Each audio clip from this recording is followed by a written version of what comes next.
नमस्कार मैत्रिणींनो, कशा आहात तुम्ही?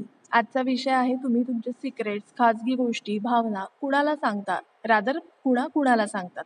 कालच माझी एक मैत्रीण मला भेटली आणि ती काहीतरी विषय निघाला आणि म्हणाली, "अरे मेरी जिंदगी तो खुली किताब है.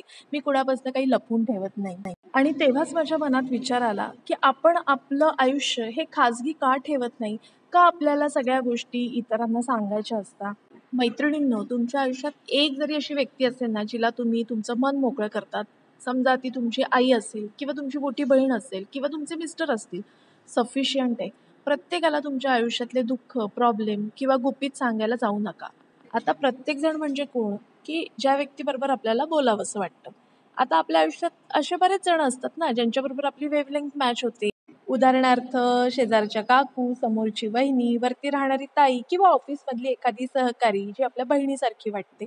खरं तर आपला स्वभाव मनमोकळा असतो, बोलका असतो आणि मग आपण पहिल्या भेटीतच बऱ्याचशा गोष्टी शेअर करतो आणि आपल्याला वाटतं की ही आपली मैत्री वाढत जाईल आणि आपल्याला छान मार्गदर्शन मिळेल. पण कधी-कधी त्या मैत्रीत मतभेद होतात. कधी ती मैत्री आपोआपच दुरावली जाते. अशा बऱ्याच कारणामुळे ती व्यक्ती दूर गेली की मग आपल्याला मनात असं वाटायला लागतं, "अरे, उगाच हिला सगळं सांगत बसले, उगाच हिच्याबरोबर सगळे सिक्रेट शेअर केले. ती कुणाला सांगणार तर नाही ना?" असे विचार मनात येतात. त्यामुळे मी जसं म्हणाले, एक व्यक्ती तुमच्या आयुष्यात आहे, ती पुरेशी आहे. आता दुसरं कारण म्हणजे बऱ्याच जणांना ना तुमच्याकडनं माहिती काढून घ्यायची असते फक्त किंवा तुमचं काय चाललंय यात फार इंटरेस्ट असतो. जेणेकरून ते इतरांना सांगू शकतील तिखट मीठ लावून. कारण तुम्हाला नाही माहिती ना, जिला तुम्ही सांगताय ती मनातनं तुमच्याबद्दल काय विचार करतीये आणि कशावरून हे ती दुसऱ्यांना सांगणार नाही. म्हणजे आता समजा एखाद्या सोसायटीतल्या मैत्रिणीला आपण सांगितलं, "अगं माझी सासू-सासरा जाच आहे, माझ्या नवऱ्याला असं व्यसन आहे." अगदी सहजपणे आपण सगळं शेअर करतो. ओळख असते आणि मग ती व्यक्ती चांगली बोलत असते म्हणून तुम्ही तुमच्या घरातल्या पण गोष्टी सांगतात, ज्या बाहेर 4 भिंतीच्या बाहेर नाही जायला पाहिजे. पण तुमचं सांगण्याचाच अप्रोच इतका कॅज्युअल असतो, की तुम्हीच ते इतक्या ओपनली सांगत असतात, की त्या समोरच्या व्यक्ती पण ती इतरांना सांगते, "अगं तुला माहिती का? तिला सासूचा फार त्रास आहे. अगं तुला माहिती का? तिच्या नवऱ्याला असं व्यसन आहे." नका सांगू, काही गरज नाहीये. आणि तुम्हाला असं वाटतं, "अरे ही चांगली मैत्रीण आहे, हिला सांगितलं तर काय होत नाही." पण जिला तुम्ही हे शेअर केलंय, तिची पण कोणीतरी खास मैत्रीण असेल, ती तिला शेअर करेल तुमचे सिक्रेट्स, तुमच्या भावना, तुमच्या खाजगी गोष्टी. मग झाल्याच ना त्या पब्लिक, ती अजून कोणाला तरी सांगेल. त्यामुळे व्यक्त होण्यापूर्वी थोडा विचार करा. आता खाजगी गोष्टी किंवा सिक्रेट शेअर न करण्याचं पुढचं कारण म्हणजे समोरच्या व्यक्तीला आपलं ऐकण्यात काहीच इंटरेस्ट नसतो. म्हणजे आपण आलो समोर, की त्या व्यक्तीच्या मनात येतं, की अरे आता ही रडत बसणार, आता ही काहीतरी सांगत बसणार, ही आता काहीतरी बोर करत बसणार. आता त्या व्यक्तीला तुमच्या सुखदुःखाशी पडलंच नाहीये, पण फक्त चांगली बोलते, वेव्हलेंग्थ मॅच होते म्हणून तुम्ही तिला सांगतायत. पण त्याची व्हॅल्यू 0 आहे.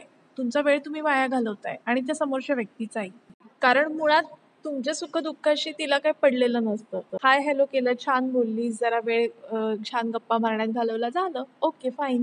त्यांना बहुतेक इथपर्यंतच नातं हवं असतं. पण तुम्ही जरा जास्तच मोकळे होता त्यांच्यापुढे आणि त्यांना नसतो इंटरेस्ट ते ऐकण्यात. त्यामुळे व्यक्त होण्यापूर्वी थोडा विचार करा.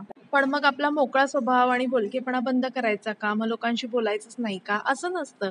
तुम्हाला सगळ्यांशी छान बोलायला आवडतं, तुमचा स्वभाव टॉकेटिव्ह आहे, तर बोला, जरूर बोला. पण ओव्हर शेअरिंग करू नका, सगळं सांगत बसू नका. आणि एखादी व्यक्ती असेल ना आयुष्यात, तुला म्हणून सांगते, कुणाला सांगू नको.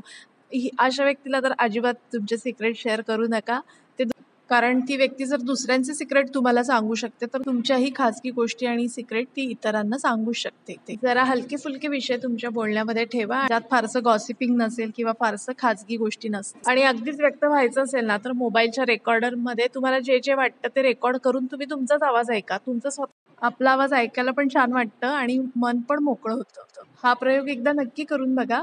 नाहीतर मग डायरीमध्ये पानं लिहायचं आणि ती पानं नंतर फाडून फेकून द्यायची. हा तर सगळ्यात उत्तम प्रयोग आहे. त्यामुळे भेटेल त्याला सगळ्या गोष्टी सांगण्याचं प्रमाणही कमी होतं आणि आपलं आयुष्य पण जरा प्रायव्हेट राहतं. कसा वाटला आजचा व्हिडिओ? आवडल्यास लाईक करा, शेअर करा आणि चॅनलला सबस्क्राईब करा. धन्यवाद.